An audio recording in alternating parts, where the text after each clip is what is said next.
Good morning student हम poem Amanda पढ़ रहे थे। तो कल हमने 3 स्टैंजा हैं वो डिस्क्राइब कर ली थी। आज जो बचे हुए स्टैंजा हैं मैं डिस्क्राइब करने जा रहा हूँ। आशा करता हूँ कि ध्यानपूर्वक सुनेंगे। तो कल हमने जो स्टैंजा पढ़ा था, I am an orphan roaming the street, I pattern soft dust with my hurt bare feet. कहते हैं आई एम एन ऑर्फन, मैं एक अनाथ लड़की हूँ, और रोमिंग द स्ट्रीट, और गलियों में घूमती रहती हूँ। और जब मैं गलियों में नंगे पैर पैर घूमती हूँ तो कहते हैं मेरे पैरों से जो है आकृतियाँ उस रेत में बनती है, उस मिट्टी में नंगे पैरों की आकृतियाँ हैं वो बनती हैं। द साइलेंस इज गोल्ड, कहते हैं जो शांति है वो चारों तरफ कहते हैं शांति है। और द फ्रीडम इज स्वीट, तो इसको हम ये भी कह सकते हैं साइलेंट इज गोल्डन, शांति सुनहरी है। द फ्रीडम इज स्वीट, और आज़ादी मधुर है। Don't eat the chocolate Amanda, अब अमांडा के जो फादर हैं वो कहते हैं अमांडा चॉकलेट मत खाओ। Remember you have acne Amanda, और कहते हैं remember you acne Amanda, acne होते हैं मुहासे। कहते हैं कि अमांडा तुम चॉकलेट मत खाओ क्योंकि तुम्हारे पहले भी जो है मुहासे हो गए थे, और फिर आप जो है चॉकलेट खा रही हो। ये आप कहना नहीं मानती हो, ये अच्छी बात नहीं है। Will you please look at me when I speaking to you Amanda, कहता है अमांडा आप मेरी तरफ देखो क्योंकि आप मेरी बात नहीं सुनती हो। Will you please look at मी, मेरी तरफ देखो, जो मैं आपको कह रहा हूँ उसको ध्यानपूर्वक सुनो। अमांडा आप चॉकलेट मत खाओ क्योंकि आपको पहले भी जो एकैन है, आप जो मुहासे है वो आपके हो गए थे। अब नेक्स्ट स्टैंजा देखिए, I am Rapunzel I have not a care, life in a tower is tranquil and rare.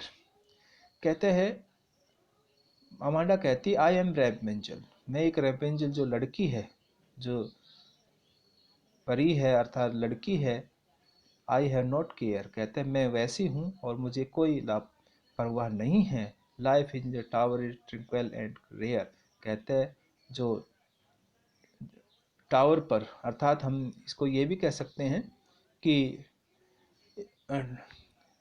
किंतु अमेंडा अपने विचारों में खोई रहती है और वह अपनी कल्पना में स्वयं को जो है ऐसे महसूस करती है कि वह दुर्ग में रहा करती थी, अर्थात एक किले में रहती थी और उसे कोई चिंता नहीं थी।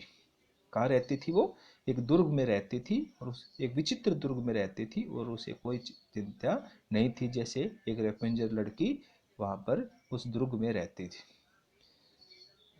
I shall certainly never let down my bright hair, और कहती है वह अपनी कल्पना में स्वयं को सुनहरी बालों वाली रेपुंजल समझने लगती है जो उस टावर पर रहती थी। तो I certainly never let down my bright hair, और कहते हैं जिसने कभी भी अपने बाल है वो नीचे नहीं गिराए। कहते हैं I certainly never let down my bright hair, कहते हैं कि मैंने कभी भी अपने जो बाल है, जो सुनहरी बाल है, वो नीचे की तरफ नहीं गिराए जैसे रेपेंजल ने गिराए थे। Stop that sulking at once Amanda, Amanda तो सल्किंग होते हैं गुस्सा। You are always so moody Amanda, anyone would think that I nagged at you Amanda. तो कहते हैं देखिए सल्किंग होता है गुस्सा, मूडी होता है चिड़चिड़ापन भी कहते हैं, या और नेग्ड होता है रोकना या टोकना। अब इसमें कहते हैं stop the sulking at once Amanda, उसके फादर कहते हैं कि अमांडा गुस्से को अब छोड़ दो, अब गुस्सा मत करो। You are always so moody, और आप हमेशा अमांडा चिड़चिड़ेपन में रहती हो। Anyone would think that I nagged at you Amanda, और कहते हैं हमेशा कोई व्यक्ति ये सोचेगा कि मैं हमेशा आपको टोकता रहता हूँ। अमांडा ऐसे मत करो। तो इसमें कहता है कि अमांडा के फादर कहते हैं अमेंडा को बोलते हैं कि उसे क्या करना चाहिए या क्या नहीं करना चाहिए, किंतु अमेंडा अपने ही सौपन में खोई रहती है और पिता समझता है कि अमेंडा इसलिए जवाब नहीं दे रही क्योंकि वह नाराज है। उसे क्रोध आ जाता है और वह अमेंडा से कहता है कि वह तुरंत अपना रूठना जो है बंद करे, गुस्सा बंद करे।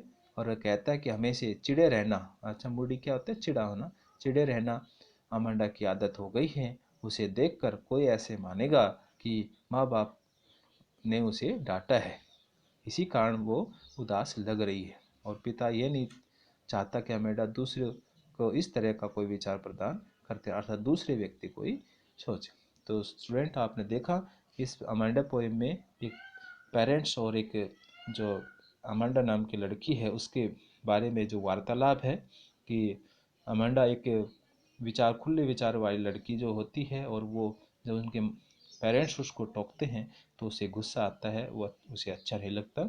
लेकिन बेटा, आपको पता है कि जो पेरेंट्स होते हैं वो तो अपने बच्चों को टोकते रोकते तो हैं, क्योंकि ये उनको एक बच्चों की इतनी जो है शिक्षा नहीं होती कि हमें क्या करना है नहीं करना है। तो हमेशा हमें बड़ों का सम्मान करना चाहिए और उनकी बातों को मानना चाहिए। तो आज ये पोएम हम समाप्त कर रहे हैं, कल इसके क्वेश्चंस करेंगे। Thank you.